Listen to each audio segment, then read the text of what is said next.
ಎಲ್ಲರೂ ಒಂದು 13 ಜನ ನಾವು ಚುನಾಯಿತರಾಗಿದ್ದೀವಿ. ಈ ಚುನಾವಣೆಯ ಕಾವು ನಿಮಗೆ ಗೊತ್ತಿತ್ತು, ಕುತೂಹಲ ಕೂಡ ಇತ್ತು. ನಿಮಗೆ ಏನಾಗ್ತಾ ಇತ್ತು, ಏನಾಗುತ್ತೆ ಅದನ್ನು ನಾನು ವಿವರವಾಗಿ ಹೇಳೋ ಅವಶ್ಯಕತೆ ಇಲ್ಲ. ಈ ಅಧ್ಯಕ್ಷರ ಚುನಾವಣೆಗೆ ನಮ್ಮ ಸರ್ಕಾರದ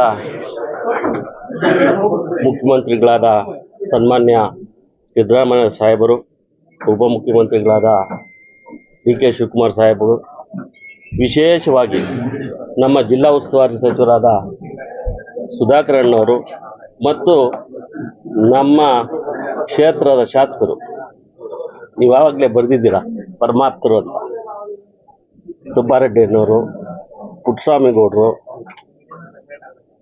ಪ್ರದೀಪ್ ಈಶ್ವರ್ ಅವರು, ಶಿವಶಂಕರ ರೆಡ್ಡಿ ಅವರು, ವಿಶೇಷವಾಗಿ ನನ್ನ ಕ್ಷೇತ್ರದ ಬಾಗೇಪಲ್ಲಿ ಕ್ಷೇತ್ರದ ಮತದಾರ ಪ್ರಭುಗಳು, ಅವರಿಗೆ ನನಗೆ ಈ ಚುನಾವಣೆ ನಿಮಗೂ ಗೊತ್ತಿದೆ, ಚುನಾವಣೆ ನಡೆಯುತ್ತೆ ಅಂತ ನೀವು ಕುತೂಹಲದಿಂದ ನೋಡ್ತಾ ಇದ್ರು. 2 ನಾಮಪತ್ರ ಸಲ್ಲಿಸಿದ್ರು, ಕೆ ವಿ ನಾಗರಾಜ್ ಅವರು, ನಾನು. ಅವ್ರು ದೊಡ್ಡ ಮನಸ್ಸು ಮಾಡಿ ಇವತ್ತು ವಾಪಸ್ಸು ನಾಮಪತ್ರನ ಪಡೆದಿದ್ದಾರೆ. ಇವೆಲ್ಲರಿಗೂ ಸೇರಿ ನಾನು ಕೃತಜ್ಞತಾ ಅಭಿನಂದನೆಗಳನ್ನು ತಿಳಿಸ್ತೀನಿ.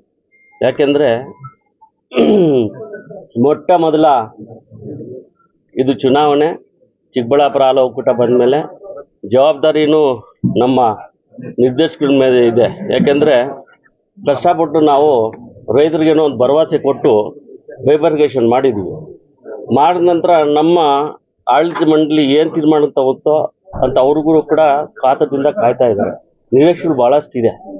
ಆ ನಿರೀಕ್ಷೆಗಳಿಗೆ ಹುಸಿಯಾಗ ರೀತಿ ಮತ್ತು ನಮ್ಮ ನಂಬಿಕೆ ವಿಶ್ವಾಸವನ್ನು ಇಟ್ಟ ಎಲ್ಲ ನಿರ್ದೇಶಕರು ಮತ್ತು ನಮ್ಮ ಒಕ್ಕೂಟದ ಅಧಿಕಾರಿಗಳು, ನೌಕರಿಗಳಿಗೂ ಯಾವುದೇ ರೀತಿ ತೊಂದರೆ ಆಗದಿರ ನಮ್ಮ ಒಕ್ಕೂಟಕ್ಕೆ ಚ್ಯುತಿ ಬರೆದಿರೋ ರೀತಿಯಲ್ಲಿ ನಾವು ನಡ್ಕೊಳ್ಳೋಕ್ಕೆ ಪ್ರಾಮಾಣಿಕವಾಗಿ ಕೆಲಸ ಮಾಡ್ತೀವಂತ ಈ ಸಂದರ್ಭದಲ್ಲಿ ನಿಮ್ಗೆ ಹೇಳಕ್ಕೆ ಬಯಸ್ತೀವಿ. ಸವಾಲುಗಳಿದೆ ಸರ್, ನಿಮಗೆ ಗೊತ್ತಿದೆ. ಅದನ್ನು ಇನ್ನು ಇವತ್ತು ಫಸ್ಟ್ ಬೋರ್ಡ್ ಆಗಿದೆ, ಬೋರ್ಡ್ ಕರಿತೀನಿ. ಒಂದು 10-15 ದಿವಸದಲ್ಲಿ ಎಮರ್ಜೆನ್ಸಿ ಬೋರ್ಡ್ ಕರಿಬೇಕು. ಯಾಕಂದರೆ 18 ತಿಂಗಳಾಗಿದೆ ನಾವು ನೋಡಿ. ಏನು ಇದರ ಫ್ಯಾಕ್ಟ್ ಫಿಗರ್ಸ್ ಏನು ಗೊತ್ತಿಲ್ಲ ನಮಗೆ. ನಾವು ಒಂದು ರೀತಿ ಪ್ರೈಮರಿ ಸೊಸೈಟಿ ಅಧ್ಯಕ್ಷರಾಗಿ ನಮ್ಮನ್ನು ಟ್ರೀಟ್ ಮಾಡ್ತಾ ಇದ್ರಿ ಇಲ್ಲಿ. ಯಾಕಂದರೆ ಅವ್ರಿಗೆ ನಮ್ಗೆ ಅಧಿಕಾರ ಹೋಗಿದೆ, ನಾವನ್ನು ಕೇಳೋಕ್ಕೆ ಇಲ್ಲಿ ಕೇಳೋ ಪರಿಸ್ಥಿತಿಯಲ್ಲಿ ನಾವಿರಲಿಲ್ಲ. ಇವಾಗ ಬಂದಿದೆ, ಬೋರ್ಡ್ ಬಂದಿದೆ. ಬೋರ್ಡ್ ಬಂದಾಗ ಎಲ್ರಿಗೂ ಅದ್ರ ಮೇಲೆ ಜವಾಬ್ದಾರಿ ಇದೆ. ಎಲ್ಲರೂ ನಮ್ಮ ಮೇಲೆ ನಿರೀಕ್ಷೆ ಇಟ್ಟು ಎಲೆಕ್ಷನ್ ಆಗಿದೆ, ಒಂದು ಕಡೆ 15-20 ದಿವಸ ಎಲೆಕ್ಷನ್ ನಡೆಸ್ತೀವಿ. ಆಮೇಲೆ ಎಲ್ಲ ಪಕ್ಷ ಭೇದ ಮರೆತು ಎಲ್ಲರೂ ಕೂಡ ನಮಗೆ ಇವಾಗ ಸಹಕಾರ ಕೊಟ್ಟಿದ್ದಾರೆ.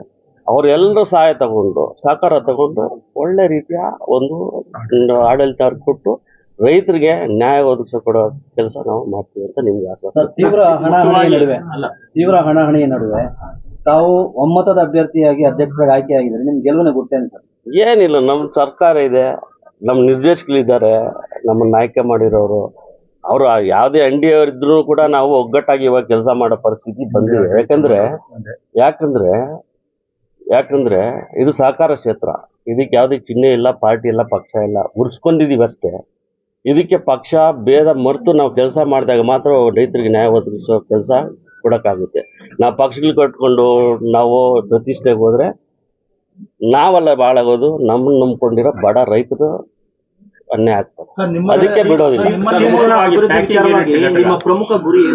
ಗುರುಗಳು ನಮ್ದಿರುತ್ತೆ, ನಮ್ಮ ಬೋರ್ಡ್ ತಗೊಂಡು ಎಲ್ಲರೂ ಸಹಕಾರ ತಗೊಂಡು ಏನು ಮಾಡಬೇಕು ಅಂತ ನಾವು ತೀರ್ಮಾನ ಮಾಡ್ತೀವಿ. ನಾನು ಒಬ್ಬನ ತೀರ್ಮಾನ ಅಲ್ಲ, ಪ್ಯಾಕಿಂಗ್ ಯೂನಿಟ್ ಅದನ್ನಾಗುತ್ತೆ. ನಾವು ಮುಂದಿನ ದಿನಗಳಲ್ಲಿ ನಿಮ್ಮನ್ನು ಕರೆದು ನಮ್ಗೆ ಏನು ಆಗೋಗ್ಲಿ, ಏನಿದೆ ನಮ್ದು ಏನಿದೆ, ನಾವು ನಮ್ಮ ಗುರಿ ಏನು, ನಮ್ಮ ನಿರೀಕ್ಷೆಗಳು ಏನು ಅಂತ ನಾವು ತಿಳಿಸ್ತೀವಿ.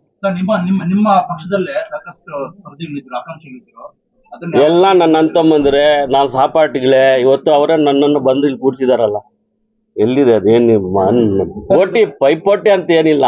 ಎಲ್ರಿಗೂ ಹಕ್ಕಿದೆ, ಕೇಳೋ ಹಕ್ಕಿದೆ. ಹೈಕಮಾಂಡ್ ಬಿಟ್ಟು ವಿಚಾರ, ಅದನ್ನ ತೀರ್ಮಾನ ಅವ್ರು ತಗೊಂಡಿದ್ದಾರೆ. ಎಲ್ಲರೂ ಸಹಕಾರ ಮಾಡಿ ನಾನು ಇವತ್ತು ಇಲ್ಲಿ ಕೂರಿಸಿದ್ದಾರೆ. ನಾನು ನಿಜವಾಗ್ಲೂ ಎಲ್ಲರೂ ಕೂಡ ಈ 13 ಜನ ಬೋರ್ಡ್ ಡೈರೆಕ್ಟರ್ಗಳು ನಾನು ಆಭಾರಿ ಆಗಿದ್ದೀನಿ. ವಿಶೇಷವಾಗಿ ನಮ್ಮ ಮತದಾರರು, ನಮ್ಮ ಕ್ಷೇತ್ರದ, ನಮ್ಮ ಬಾಗೇಪಲ್ಲಿ ತಾಲೂಕಿನ ಮುಖಂಡರು ಕಾರ್ಯಕರ್ತರು. ಸರ್, ಅಧಿಕಾರ